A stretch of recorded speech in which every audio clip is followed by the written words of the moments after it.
In his book, Why Animal Suffering Matters, Philosophy, Theology, and Practical Ethics, Andrew Linzey relies on the moral comparison between children and animals to make the case for the moral value of animals.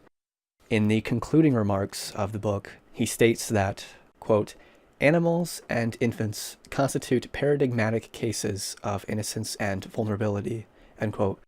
With this comparison, Linzey argues that the oft-touted reasons as to why we should deny animals any meaningful moral consideration are actually reasons that, if people held them consistently, would support the opposite conclusion. As for the reasons for animal exploitation that Linzey tackles, I want to focus on three. First, animals are not moral agents. Second, they are devoid of language or being able to communicate. Third, animals are naturally slaves, or more precisely, we hold dominion over them. The first is easily dismissed, since simply not being a moral agent is not a sufficient reason to deny one moral status. Children are not moral agents, but we don't take this to be a reason as to why they cannot be moral beneficiaries. For the second, it's arguable whether animals lack language, but it is undeniable that animals are able to communicate in some form. However, even if we accept that animals have no language or that they are unable to communicate with us, then this would entail that they could not consent to our use of them. Individuals with interests who cannot consent to being used seem not to be in a position of lower moral consideration. Rather, we often take it that beings who cannot consent should be treated with even more prudence so that their interests are not grossly violated. From people with psychosis to dementia, we do not take their inability to voice consent or make informed decisions, their lack of consent, to be a moral pass to do whatever we wish to them. Likewise, in the case of very young children or babies, they cannot make sufficiently informed decisions.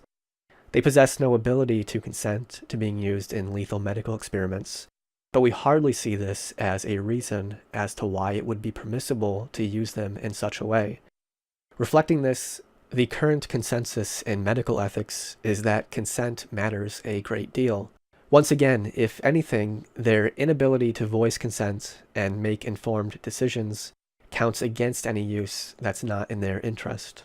Also worth mentioning is that simply because a being lacks language, this does not necessarily mean that he or she could not express dissent.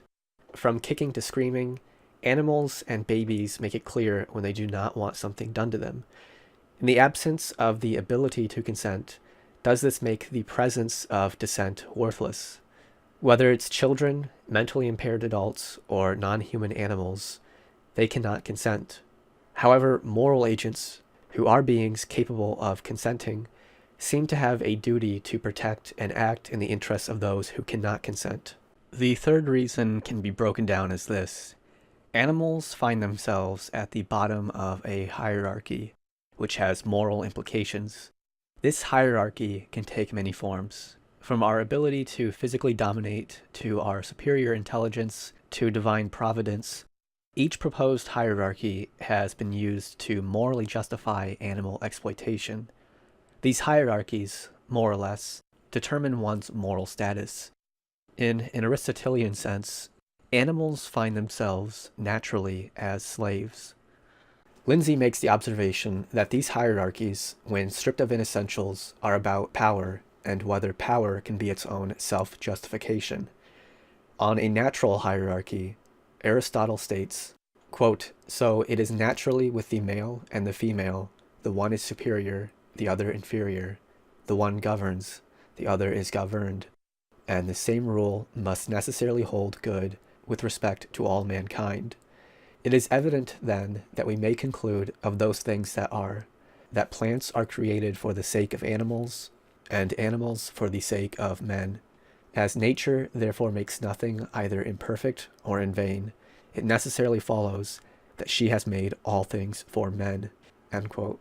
With the addition of divine providence, Thomas Aquinas has this to say, quote, "Hereby is refuted the error of those who say it is sinful for a man to kill brute animals. For by divine providence they are intended for man's use according to the order of nature. Hence it is not wrong for man to make use of them, either by killing or in any other way whatever." End quote.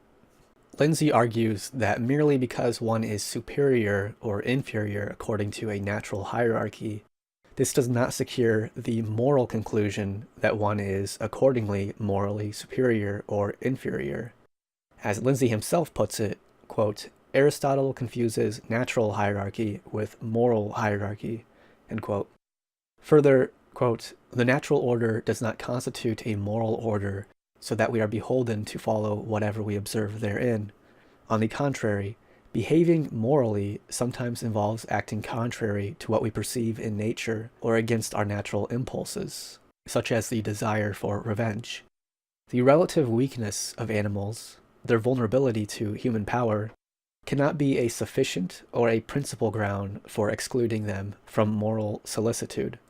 And yet, there may be one ground for supposing that power has moral relevance, but one contrary to that intended by Aristotle and Aquinas.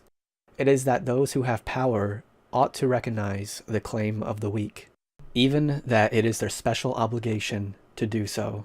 End quote. What's implied in our control of animals is their defenselessness. From cows to pigs to chickens, they hardly stand a chance of breaking their subjugation on their own. This defenselessness, however, hardly seems to be a reason that justifies subjugation. To the contrary, it seems to be a reason as to why those with more power should take care with both their actions and how it impacts those who cannot defend themselves. Whether it's the treatment of children at our hands, or the treatment of any disenfranchised group by the powers that be, we don't accept defenselessness as a reason for exploitation. Instead, we see it as another reason against it. We recognize the claim of the weak. On the exploitation of the weak, Richard Ryder aptly points out that to be cruel to a weak creature, but not to a strong one, is the morality of the coward and the bully. If some creatures from outer space invaded Earth and proved to be stronger or vastly more intelligent than ourselves, would they be justified in ordering us to be vivisected?